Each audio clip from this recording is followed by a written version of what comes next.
ప్రభు యేసుక్రీస్తు నామములో మీ అందరికీ శుభములు. సామాన్య 8వ సోమవారము. ప్రభువునొద్దకు రండు, అతని ఎదుట ప్రార్థన చేసి మీ దోషములను తొలగించుకొనుడు. మొదటి పట్టణము సీరాపుత్రుడైన యేసు జ్ఞాన గ్రంథము 17వ అధ్యాయము 24వ వచనము నుండి 29వ వచనం వరకు. కానీ ఆయన పశ్చాత్తాపపడు వారిని తన చెంతకు చేర్చుకొనును, నిరాశ చెందు వారికి ఆశ కల్పించును.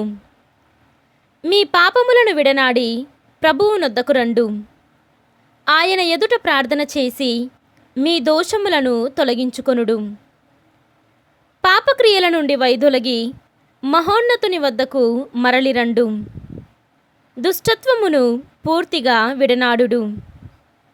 బ్రతికి ఉన్నవారు మహోన్నతుని కీర్తింపనిచో మృతలోకమున ఆయనను ఎవరు స్తుతింతురు?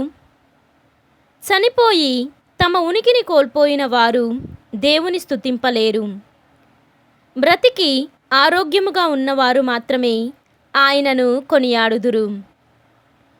ఆయన మహాకృపతో తన చెంతకు వచ్చు వారినెల్లా క్షమించును. ఇది ప్రభువు వాక్కు. సర్వేశ్వరునికి వందనములు. భక్తి కీర్తన. పుణ్యపురుషులు ప్రభువునందు ఆనందించి సంతసిల్లుందురుగాక. ఈనాటి సువిశేషము పునీత మార్కు గారు వ్రాసిన సువిశేషము 10వ అధ్యాయము 17వ వచనము నుండి 27వ వచనము వరకు. యేసు ప్రయాణమై పోవుచుండగా మార్గమధ్యమున ఒకడు పరిగెత్తుకొని వచ్చి ఆయన ఎదుట మోకరించి, సద్బోధకుడా, నిత్య జీవితము పొందుటకు నేనేమి చేయవలయును అని ప్రశ్నించెను. అందుకు యేసు, మంచివాడా అని నన్నేలా సంబోధించెదవు? దేవుడు ఒక్కడే మంచివాడు, మరెవ్వరునూ కారు. దైవాజ్ఞలను నీవు ఎరుగుదువు గదా. నరహత్య చేయకుము, వ్యభిచరించకుము, దొంగలింపకుము, అసత్యమాడకుము, మోసగింపకుము, తల్లిదండ్రులను గౌరవింపుము అనెను. అందుకు అతడు, బోధకుడా, బాల్యము నుండి ఇవి అన్నియు పాటించుచునే ఉన్నాను అనెను. యేసు అతని వంక ప్రేమతో చూచి, అయితే నీవు చేయవలసినది ఇంకొకటి ఉన్నది. నీవు వెళ్ళి నీకు ఉన్నదంతా వెచ్చించి పేదలకు దానము చేయుము, పిమ్మట వచ్చి నన్ను అనుసరింపము.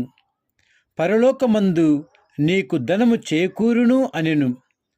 ఆ యువకుడు అధిక సంపద గలవాడగుటచే ఈ మాట విని మొగము చిన్నబుచ్చుకొని వెళ్ళిపోయెను. యేసు చుట్టూ చూచి తన శిష్యులతో, ధనవంతులు దేవుని రాజ్యమున ప్రవేశించుట ఎంత కష్టము అనెను. ఈ మాటలు ఆలకించిన శిష్యులు ఆశ్చర్యపడిరి. యేసు ఇంకను వారితో, బిడ్డలారా, దేవుని రాజ్యమున ప్రవేశించుట ఎంత కష్టము! ధనవంతుడు దేవుని రాజ్యమున ప్రవేశించుట కంటే ఒంటె సూది బెజ్జములో దూరిపోవుట సులభతరము అనెను. ఈ మాటలు విని శిష్యులు మరింత ఆశ్చర్యపడి, అట్లయినా ఇక ఎవడు రక్షణ పొందగలడు అని గుసగుసలాడుకొనిరి.